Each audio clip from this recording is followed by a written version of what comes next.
સમજો, હું તમને બોલું છું તો ખરી સાહેબ. જો હા તમે જમીન વેચી, હા હા તમે દસ્તાવેજ કરી દીધો, હા હા. તમને અડધા પૈસા મળ્યા, અડધા મળ્યા નથી, નહીં તો નહીં. એવું હા, શું કામ થયું એ મને સમજાવો પહેલા. એ ત્યારે શું છે કે અમારે આ બીજી એક ખેતર છે ને, ત્યાં એ લોકો ગાડી ચલાવતા હતા, બરોબર. અમારે અટાણે એને સમય થયો 14-15 વર્ષનો.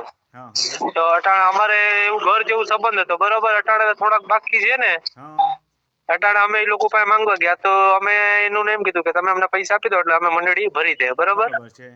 એટલે ઈ લોકો દિવસો કાઢે છે, લગભગ 3 મહિનાથી આપી અને સમય કાઢે કાંઈ છે. વાંધો તો નહીં, હવે જમીનનો કબજો તો તમારી પાસે છે ને, હા હા હા. કબજો ખાલી નહીં કરાવી શકે. કબજો ખાલી કરાવવા આવે ત્યારે કહેજો મંડળીના પૈસા ભરી દે, મારા પૈસા બાકી છે આપ, એટલે કબજો આપી દઉં. હા, એટલે આપણેથી વેચાઈ ખરી સાહેબ આમ?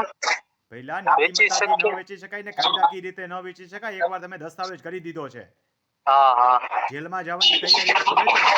સરકારી જમીન વેચી નાખે છે. ઈ બે બરોબર. એટલે વારની ઈ 3 વારી જમીનો વેચાય છે, પણ એ તમારા હા હા. કામની હારા માણસનું કામ નથી. એ બરોબર તમારે બરોબર. સારા માણસની ડાયરીમાં નામ લખાવવું છે. સારા માણસ સારા માણસ થઈ જાય ઈ તો સારા માણસ થી ડાયરેક્ટ નામ બસ, તો લખાય. પછી બીજી વાર વેચાય નહીં. એકવાર દસ્તાવેજ થઈ ગયો એટલે વેચાય નહીં. કબજો તમારી પાસે જે રાખો, કબજો લેવા આવે ત્યારે પ્રમાણિકતાથી કહેવાનું મારા પૈસા બાકી છે, એ વ્યાજ બરોબર સહિત લાવ. બરોબર વ્યાજ સહિત સમજાઈ ગયું. લેવાના. હા, હા હા હા હા. ભલે કઈ એ ઈ વાત તમારા કબજામાં અત્યારે જમીન આવે તો એ જમીન આવે નહીં. તમે લેવા જાવ તો ખરીદવા થોડી આવવાની છે.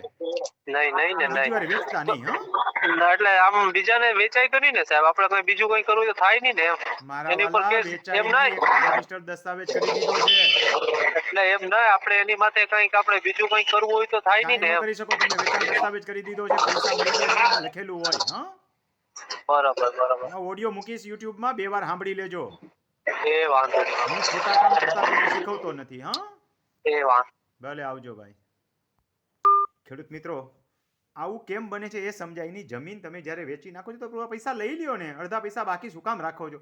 જે કોઈ જગ્યાએ લોભ, લાલચ અને લાગણીમાં કામ કરવામાં આવે ત્યાં પસ્તાવાનું હોય. ફરીને રિપીટ કરું છું, લોભ, કોઈ પણ પ્રકારનો લોભ રાખવો નહીં. લાલચ, આના બદલામાં આ આપીશ એવી કોઈ લાલચ નહીં રાખવાની. લાગણીમાં, આ મારા સંબંધીઓ છે ને આ મારા મિત્ર છે ને એવી કોઈ લાગણીમાં આવવાનું નહીં. લોભ, લાલચ અને લાગણી વગર કામ કરશો તો કદી પણ પસ્તાવું નહીં પડે. રમણીકભાઈ કોટડિયાના આ શબ્દો યાદ રાખજો.